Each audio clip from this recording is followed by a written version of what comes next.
The point of the hearing this morning is to examine Kevin McCarthy's so-called Limit, Save, Grow Act, more accurately known on our side as the Default on America Act, an act cobbled together by House extremists in back rooms in the dark of night. Since the House didn't hold a single hearing on this extreme and dangerous measure, the Senate will. MAGA Republicans' dangerous bill proposes a terrible choice: default on our financial obligations, causing widespread pain and wrecking our economy, or gut basic federal programs essential to our economic strength, causing widespread pain and wrecking our economy. It is a false and unnecessary choice. MAGA Republicans have claimed they are averting a catastrophe by setting up this rotten choice. Do not believe it. They are causing one. Many of them want one. Our Republican House friends care about the debt sporadically. With Republican presidents, they pass huge tax cuts for the wealthy and large corporations, adding trillions to the debt. More than $7 trillion of debt was added under President Trump, and almost $3 trillion was added under President George W. Bush, the last two Republican presidents. But when there's a Democrat in the Oval Office, they seek to interfere with the ability of government to function, whether it's shutdowns or near defaults or blocking economic recovery legislation. They seek to cause chaos. Not coincidentally, this serves the eccentric and secretive billionaires and polluting industries who are the Republican Party's funders, whose stated goal is to destroy the so-called administrative state, the agencies that protect regular people against powerful polluters and special interests. The party's funders, chief among them the fossil fuel industry, demand reward. And 275 out of 315 pages of the dirty Default on America bill are devoted to giveaways to the fossil fuel industry. 275 out of 315 pages. What is the history here? Since Bill Clinton took office 30 years ago, Congress has raised or suspended the debt limit on 24 separate occasions, 14 times under Democratic presidents and 10 times under Republican presidents. We've raised it under divided Congresses and under unified ones. We've even raised the debt limit twice under unified Republican control, with no strings attached, with President Trump in office. And 2 of the 3 times we raised the debt limit under President Trump were paired with spending increases. On Monday, Leader Schumer, along with Senators Murray, Wyden, and I, introduced a 2-page bill to stave off default through the end of 2024. The section that would actually suspend the debt limit is 31 words. The Senate should pass this bill immediately, particularly as we learned on Tuesday the Treasury could run out of funds as soon as June 1st.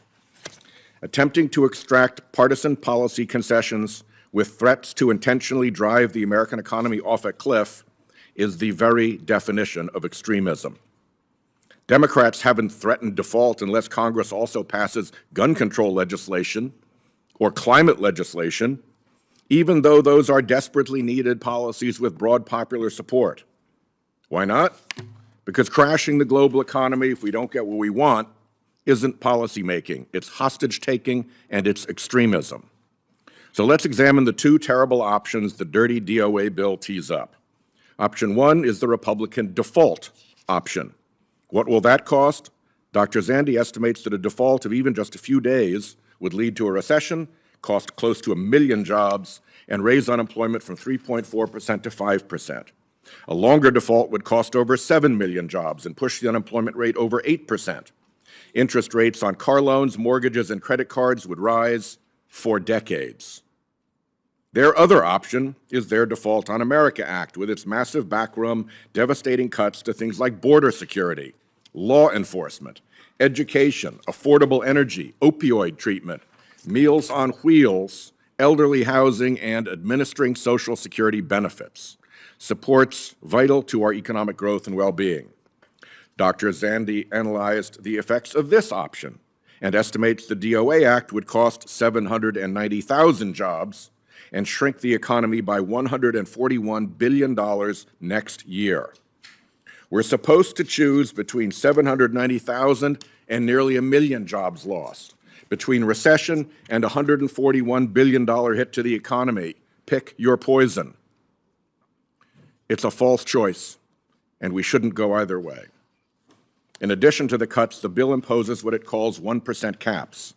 Those caps on discretionary spending will affect a huge swath of what the government does, including the Defense Department and veterans' health care. Republicans maintain that defense and veterans would not be cut, but no exemption for veterans appears in the 315 pages. When Congress imposes spending caps, defense and veterans programs get the squeeze, along with everything else. Even if defense and veterans health programs were allowed to grow with inflation, that just shifts cuts to the remaining discretionary programs. Under this future, law enforcement, child nutrition, and scientific research would all be cut 33% below baseline next year.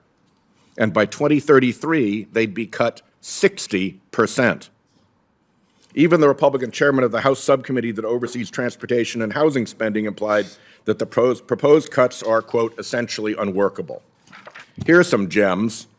Republicans' DOA Act would rescind the extra funding we provided to the IRS to go after wealthy tax cheats and serve Americans better. This would add $120 billion to the deficit and help super wealthy individuals and corporations who evade their tax responsibilities. After all our work on health care, the DOA Act would put 21 million people at risk of losing their health insurance.